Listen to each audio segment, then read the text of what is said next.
Participation in school athletics is crucial to a child's training and development. It offers chances for exercise, cooperation, and personal development. However, a worrying trend of decreased student sports participation has emerged in recent years. Concerns are raised regarding the potential detrimental effects on students' physical health and general well-being as a result of this reduction.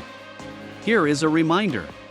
If you have not yet subscribed to my channel, don't forget to subscribe and press the bell icon so that you don't miss out on any newly uploaded videos. And hang on till the end of the video, so you don't miss any part of this useful video. Now, let's move on. Numerous factors have been discovered in the field that might affect a person's decision to participate in sports or not, and the strength of each factor varies from person to person and over the course of a person's life. To sustain and increase the number of players, volunteers, and fans who interact and participate frequently, sports organizations can benefit greatly from understanding the various barriers and facilitators to involvement in their particular setting. The long-term viability of certain sports, organizations, and the industry at large are impacted by this. Although physical prowess hasn't received as much attention as literacy and mathematics skills, recent research suggests that pupils' participation in sports was also affected during the pandemic. According to a recent study issued this week by the National Federation of State High School Associations, more than 7.6 million high school students nationwide engaged in interscholastic sports in the 2021-22 academic year. This is a 4% decrease from 2018 to 19, with more athletes leaving sports for girls than for boys. Sports educators also advise that student athletes are experiencing learning loss in sports, much as many kids who encountered difficulties in their academic progress due to the worldwide epidemic did so. Intercollegiate athletics at Highland have seen a mixed bag of luck this fall. Back to pre-pandemic levels, boys football fielded a team of 60 players. The tryouts for the girls' volleyball team attracted the most applicants in the past 5 years. She noted that higher-income student athletes were more likely to have access to private gyms, and many affluent families in Albuquerque even drove their children to Arizona and Texas to take part in club sports when district-sponsored events were postponed last year due to COVID-19 infection concerns. Across the country's government health data show that compared to children in households with earnings more than 4 times the federal poverty level, just 30% of children aged 6 to 17 in families with incomes below that level participated in sports. Paulsneel stated that fewer opportunities for practice and competitive play have resulted in delayed development of athletic abilities, particularly in technical sports like the long jump, pole vault, and throwing events in track and field.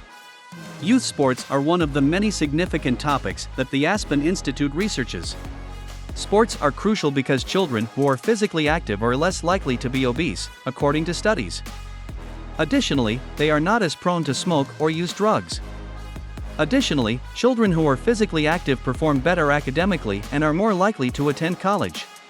The issue is that by the time they reach high school, most children have stopped participating in sports. Thus, many children are not exercising enough. Recently, the Aspen Institute polled close to 6,000 high school students. Too much homework was cited by these kids as the main deterrent to participating in sports in high school.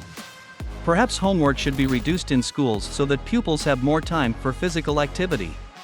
The lack of sports available at their high school, which the youth cited as an additional explanation for not participating in team sports, is a further obstacle. It is logical. Why don't schools provide alternative sports like skateboarding and rock climbing in addition to more conventional ones like football, basketball, and soccer if pupils want to participate in those activities?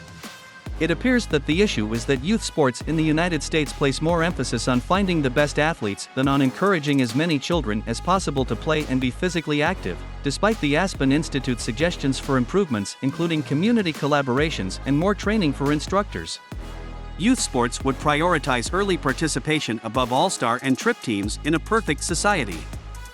That might encourage more kids to continue doing sports as opposed to giving up around the age of 13. If there were a greater number of sports kids, high schools, as well as middle schools, could be more inclined to provide intramural or club sports in addition to the typical varsity activities that primarily benefit a select few students. Or perhaps in response, city and county recreational departments would set up additional leagues and squads for teenagers. However, everyone should strive to provide as many children with pleasant sporting experiences that will encourage them to have more active lives as adults.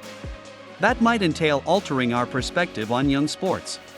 The recent sharp drop in school sports participation has raised questions about the possible effects on physical education. The decline in student participation in school athletics has an impact on students' social and emotional health in addition to their physical health. It is critical to address this issue and create strategies to promote and encourage student engagement in sports as programs for physical education remain restricted by resource constraints and budget cuts. It's time to conclude the video. Thank you for being to the end of the video. Don't forget to like, share, subscribe, and tell us what you think about this video below in the comment section. Let's meet again with another interesting video.